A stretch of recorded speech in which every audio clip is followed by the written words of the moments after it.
Hello friends, Bharathi Krishnamurthy YouTube ಚಾನಲ್ಗೆ ಸ್ವಾಗತ.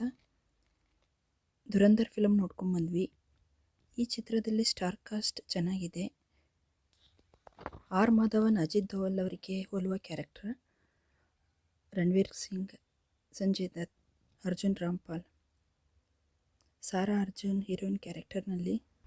ಈ ಚಿತ್ರದಲ್ಲಿ ಪಾರ್ಲಿಮೆಂಟ್ ಅಟ್ಯಾಕ್, ಮುಂಬೈನಲ್ಲಿ ಆಗಿರೋ ದಾಳಿ ಬಗ್ಗೆ ಬ್ಲೆಂಡ್ ಮಾಡಿ ತೋರಿಸಿದ್ದಾರೆ. ವೀಕ್ಷಕರಿಗೆ ಕೆರಳಿಸುವ ದೃಶ್ಯಗಳು ಅನಿಸುತ್ತೆ. ಈ ಘಟನೆಗಳು ಮೂವಿಯಲ್ಲಿ ಇನ್ನಷ್ಟು ಇನ್ವಾಲ್ವ್ ಆಗೋ ರೀತಿ ಮಾಡುತ್ತೆ. ಉರಿ ಫಿಲ್ಮ್ ಡೈರೆಕ್ಟರ್ ಆದಿತ್ಯ ಧಾರ್ ಈ ಚಿತ್ರ ಮಾಡಿದ್ದಾರೆ. ಇನ್ನೊಂದು ರಾಷ್ಟ್ರದ ನೇಟಿವಿಟಿಯನ್ನು ತೋರಿಸಲಿಕ್ಕೆ ತುಂಬ ರಿಸರ್ಚ್ ಮಾಡಿದ್ದಾರೆ ಅನಿಸುತ್ತೆ.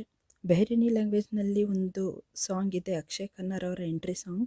ಅರ್ಥ ಆಗಲ್ಲ, ಆದರೂ ಕೇಳಲಿಕ್ಕೆ ಚೆನ್ನಾಗಿ ಅನಿಸುತ್ತೆ. ರಿಯಲ್ ಈವೆಂಟ್ಸ್ನಿಂದ ಇನ್ಸ್ಪೈರ್ಡ್ ಮೂವಿ ಥರ ಪ್ರಾಜೆಕ್ಟ್ ಮಾಡ್ತಿರೋದ್ರಿಂದ ಒಂದೆರಡು ಕಡೆ ಬೇಕಂತಲೇ ಉದ್ದೇಶಪೂರ್ವಕವಾಗಿ ಪೊಲಿಟಿಕಲ್ ಟೋನನ್ನು ಹಾಕಲಿಕ್ಕೆ ಬಯಸ್ತಿರೋ ಥರ ಕಾಣಿಸ್ತು. ಎಲ್ಲ ಏಜ್ನವರು ನೋಡುವಂಥ ಫಿಲ್ಮ್ ಅಲ್ಲ, ತುಂಬ ವೈಲೆನ್ಸ್ ಇದೆ. ಸ್ಪೈ ಫಿಲ್ಮ್ ಇಷ್ಟಪಡೋರು, ಜಿಯೋ ಪಾಲಿಟಿಕ್ಸ್, ಇಂಡಿಯಾ ಪಾಕಿಸ್ತಾನ ಬಗ್ಗೆ ಆಸಕ್ತಿ ಇರೋರು ಈ ಫಿಲಮ್ ನೋಡ್ಬೋದು. 3 ಗಂಟೆ 34 ನಿಮಿಷದ ಮೂವಿ. ಟ್ರೈಲರ್ ನೋಡಿದಾಗಲೂ ಕೂಡ ಸಿಕ್ಕಾಪಟ್ಟೆ ವೈಲೆನ್ಸ್ ಇದೆ ಅನಿಸ್ತು. OTTಯಲ್ಲಿ ಬಂದಾಗ ವಾಯ್ಲೆನ್ಸ್ನ ಮೂವ್ ಮಾಡ್ತಾ ನೋಡಬಹುದು ಅಂತ ಸುಮ್ಮನಾಗಿದ್ವಿ. ನಮ್ಮ ಯಜಮಾನರಿಗೆ ಯಾರೋ ಚೆನ್ನಾಗಿದೆ ಹೋಗಿ ಬನ್ನಿ ಅಂದಾಗ ಫೈನಲಿ ನೋಡ್ಕೊಂಡು ಬಂದ್ವಿ. ಮೂವಿ ಲಾಸ್ಟ್ನಲ್ಲಿ ಟು ಬಿ ಕಂಟಿನ್ಯೂಡ್ ಅಂತ ಹಾಕಿದ್ದಾರೆ. ಸೆಕೆಂಡ್ ಪಾರ್ಟ್ ಇದೆ ಅಂತ ತಿಳಿಸಿದ್ದಾರೆ.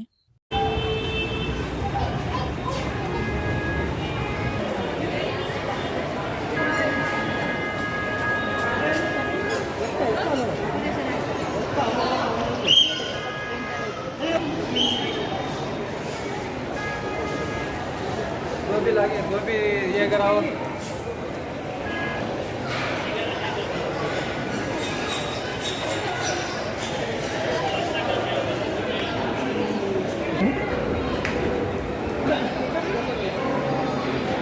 ಓ ಕಳ್ಳ ಅತ್ತ ಕಸ್ಟಮರ್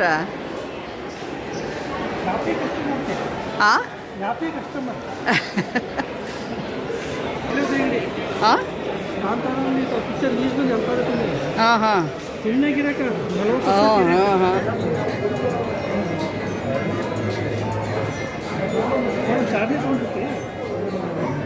ಸ್ಕ್ರೀನ್